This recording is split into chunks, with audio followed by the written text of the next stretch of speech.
tema del día. Es una entrevista bien interesante porque tiene que ver con un informe que hizo el Ministerio Público y que tiene que ver con la extorsión. ¿Qué es lo que ha ocurrido con la extorsión en Chile en los últimos años? Es por eso que hemos contactado a Ana María Morales, gerente de la División de Estudios, Evaluación, Control y Desarrollo de Gestión de la Fiscalía Nacional, a quien le agradecemos. Nos responde hasta ahora en la mañana. Ana María, ¿cómo está? Muy buenos días. Claudia Álamos, Gerardo Gómez, le saludamos. Hola, buenos días, Claudio y Gerardo. Un gusto de poder conversar con ustedes. Encantado. Un gusto para nosotros, muchas gracias. Sabemos, ya sabemos que hay un crimen organizado que funciona como un gran negocio, digamos, que tiene trata de personas, que tiene secuestro, que tiene droga, que mercados ilegales. Pero el tema de la extorsión, cuando uno empieza a ver América Latina, es probablemente una de las mayores amenazas porque afecta también las economías y afecta el buen vivir de muchas personas que trabajan en su negocio o empresa. Entonces, ¿cómo ha crecido este fenómeno de la extorsión en Chile y qué es lo que está permitiendo ese aumento? Las cifras son bien impresionantes cuando uno mira cómo creció finalmente, ¿no es cierto?, la extorsión en Chile. Bueno, lo primero que me gustaría señalar es que el informe lo que nos permitió fue explorar las distintas tipologías de la extorsión y por lo tanto la extorsión a la cual ustedes hacen referencia, que la extorsión, digamos, por amenaza violenta, es uno de los tipos de extorsiones. Eso es lo primero.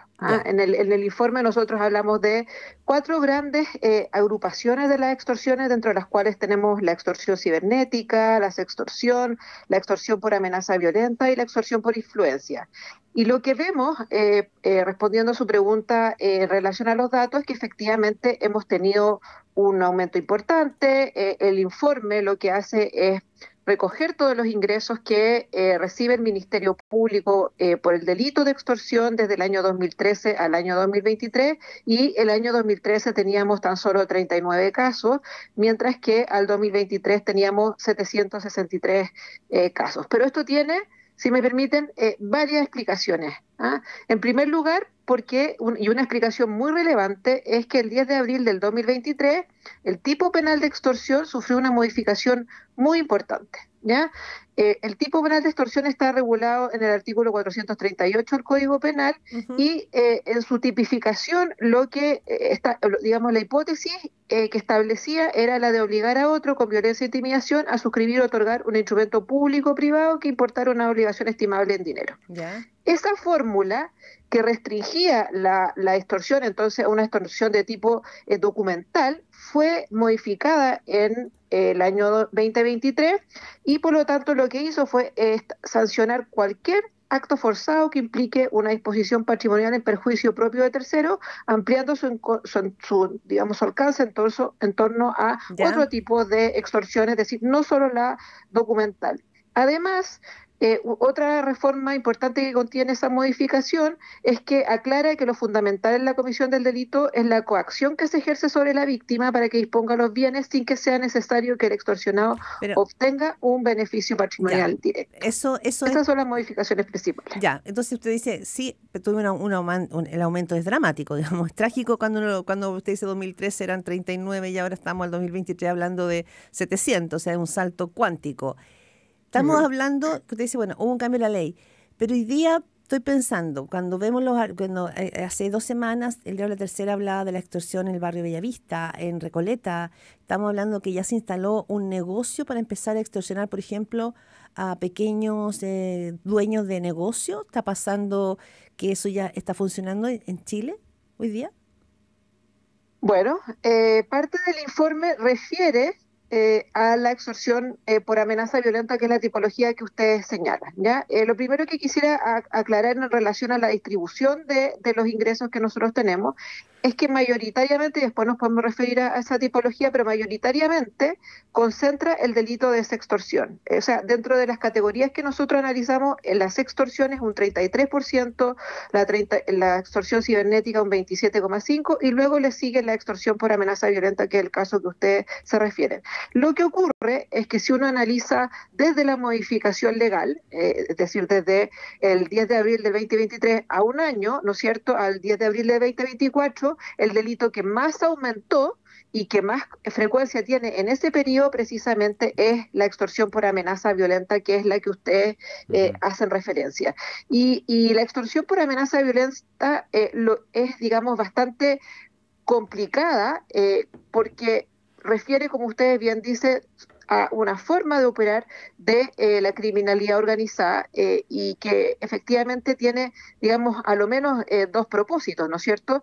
Y esos propósitos en general lo que buscan es poder arraigar digamos, una forma o buscar como objetivo complementario un método de financiamiento, es decir, como un delito orientado a proveer recursos que sustentan y fortalecen a estos grupos de crimen organizado, dotándolos de fuentes de ingresos que les permiten aportar financiamiento a otros mercados ilegales, y también como una forma de establecer autoridad en los territorios mediante el control territorial, la imposición de reglas a través de las cuales protege sus bienes y facilitando así el dominio en la economía local, el detrimento patrimonial de las víctimas y la consideración de su poder político y social. Por eso es un fenómeno complicado que nosotros vemos con preocupación y respondiendo directamente a su pregunta, sí hay una fenomenología que ha crecido muy importante en el último año asociada precisamente a la amenaza por extorsión violenta.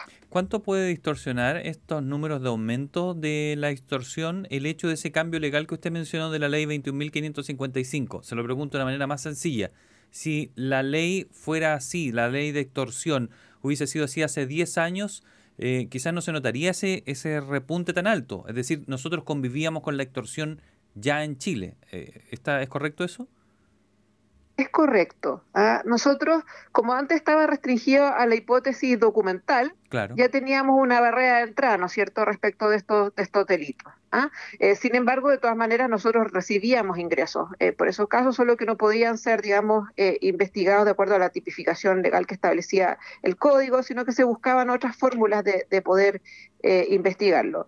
Pero evidentemente el que haya habido una modificación legal influye, pero también, como señalé, nosotros teníamos ingresos y hay también una cifra negra que para nosotros no es posible detectar con estos datos, que tendría que cruzarse con otras encuestas, con encuestas de victimización, que hay en materia de locales comerciales que se han hecho, pero que de nuevo no nos permiten mirar en amplitud el fenómeno porque en general refieren a ciertos territorios. Entonces, la idea con este informe precisamente es generar investigación y que vayamos conociendo con mayor detalle cómo se desarrolla este fenómeno. Usted escucha a Ana María Morales, gerente de División de Estudios de la Fiscalía Nacional, sobre este informe del aumento de las extorsiones en Chile.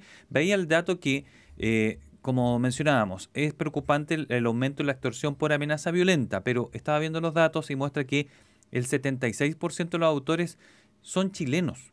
Entonces, ¿es incorrecto asociarlo al fenómeno del crimen organizado y la llegada de extranjeros?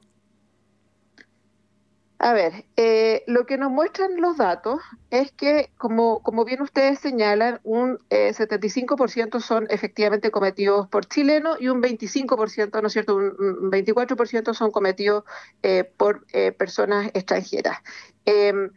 Ahora, lo que a nosotros sí nos llama la atención, si uno conjuga, digamos, varios elementos en relación a los datos, es el aumento de la extorsión por amenaza violenta, por una parte, y por la otra, que si uno la compara con la participación de los extranjeros en relación a otros tipos penales, por ejemplo, pensemos en otras categorías penales como los homicidios, si bien ellos han crecido en su participación, esta es menor, digamos, que la que se observa, por ejemplo, en la extorsión, no bordea más del 17%, es decir, acá tenemos claramente un nicho preocupante que puede relacionarse evidentemente con la existencia de estos grupos de organización extranjera. Y de hecho nuestras investigaciones así lo muestran. Estos no son casos en los cuales ya hemos tenido, digamos, bastante fruto de la investigación. Son conocidos las investigaciones en contra de los pulpos, que es una organización de origen peruano y que buscó asentarse en ciertos territorios de la región metropolitana.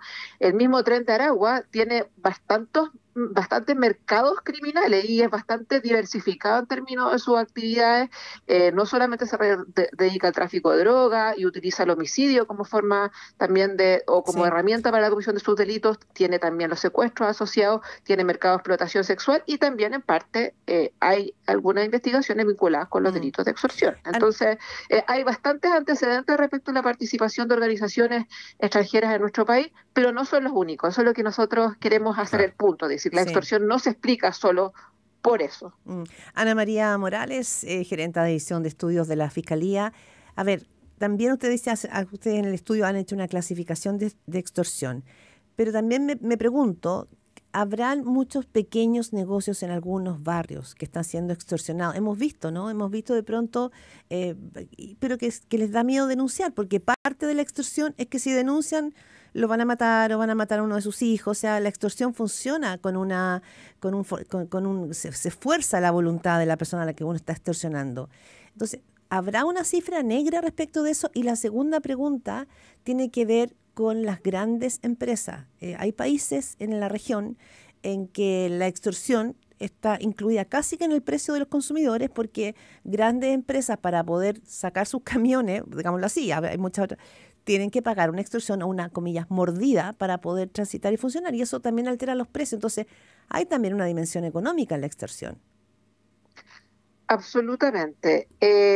A ver, uno de los datos que nosotros reportamos en el informe dice relación con el crecimiento que ha tenido las víctimas de extorsión por amenaza violenta que corresponden a locales comerciales.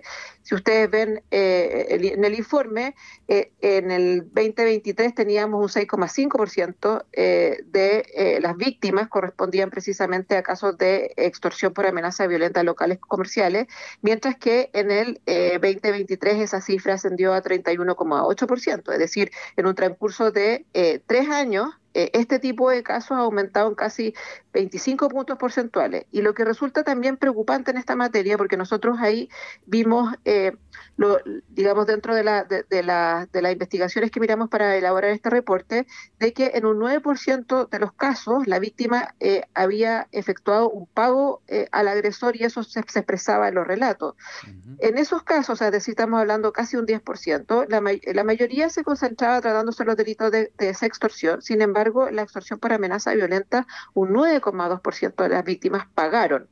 Esos pagos oscilan entre, digamos, un máximo de 1 millón de pesos, ¿ah? En general ahí la media, digamos, que más se repetía Ujú. era de 336 mil pesos, digamos, con un promedio de 830 mil pesos. Entonces vemos que no son pagos digamos, de sumas extraordinarias, sino que son sumas, como bien ustedes señalan, que eventualmente se pueden ir dando de manera mensual, ¿no es cierto?, para efectos de Oh, consolidar, digamos, esta relación muy, muy, muy perjudicial que existe en relación a los extorsionadores. Por eso, el primer llamado que hacemos como Fiscalía es a denunciar, ¿ah? Porque sabemos que hay una cifra negra y esa cifra negra tiene su justificación precisamente en lo que ustedes señalan, en el temor a ser víctima su local comercial claro. o su familia o ellos mismos, si es que no pagan digamos, la vacuna o el monto que se está exigiendo, ¿no es cierto? Pero la única vía para poder abordar estos casos es que exista una buena persecución y digamos, una buena prevención. Y si nosotros Ana no María. contamos con la información de las personas que están siendo víctimas de estos delitos, entonces es difícil poder atajar adecuadamente esta materia. Lo más problemático es cuando se empieza a generar una relación simbiótica, cuando se toleran estos hechos, Claro. ¿ah? Cuando se transforman en una habitualidad, ¿ah? Y eso socava el Estado de Derecho, porque también genera tolerancia no solamente por parte de las víctimas, a veces también por parte de las propias autoridades, como hay reportes de inside crime en otros países donde ya se mezcla con corrupción también. Ana María. Entonces, es muy problemático que no se denuncie oportunamente estos hechos. ¿Existe la posibilidad que tengamos en esa cifra negra entonces mucho más comercio extorsionado actualmente que esté pagando una mordida mensualmente y que existan redes ya muy estructuradas respecto a eso? Porque usted expresa ese temor que hay, ¿no? Que se termine estandarizando y, como lo hemos dicho en este programa antes, en México ya es parte del costo para la empresa, tener una cuota para la mordida mensual. ¿Qué riesgo hay? Y cuán negra puede ser esa cifra, es decir, faltará a lo mejor un estudio preciso respecto a los negocios. Es una hipótesis muy plausible a la luz de nuestras investigaciones, a la luz de los datos que hemos ido recopilando, pero que lamentablemente nosotros tenemos que trabajar con otros ingresos, ¿no es cierto? Entonces, nosotros no podemos afirmar o descartar eso. Lo que sí es importante y también parte del llamado, insisto, por una parte a denunciar y por otra parte que efectivamente se pueda ver y recopilar información un poco más precisa a través de las encuestas de victimización que permitan conocer en profundidad estos casos. ¿Ah? ¿Hay una cifra negra? Probablemente, muy probablemente. ¿De cuánto es?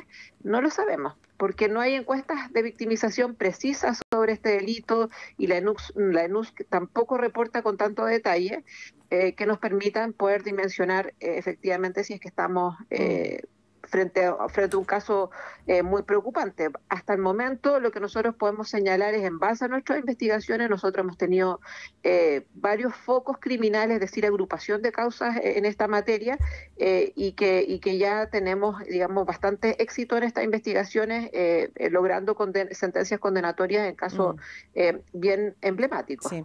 Ana María Morales, gerente de División de Estudios de la Fiscalía de Chile, muchas gracias, porque este es un tema muy relevante, empieza a aparecer, ¿no es cierto?, como algo que está golpeando el cotidiano de muchas familias en ciertos barrios y que podría también, ¿no es cierto?, extenderse hacia esferas que pueden afectar la economía. Nos quedó también ahí qué pasa con la extorsión en las cárceles, que ese otro capítulo, pero el tiempo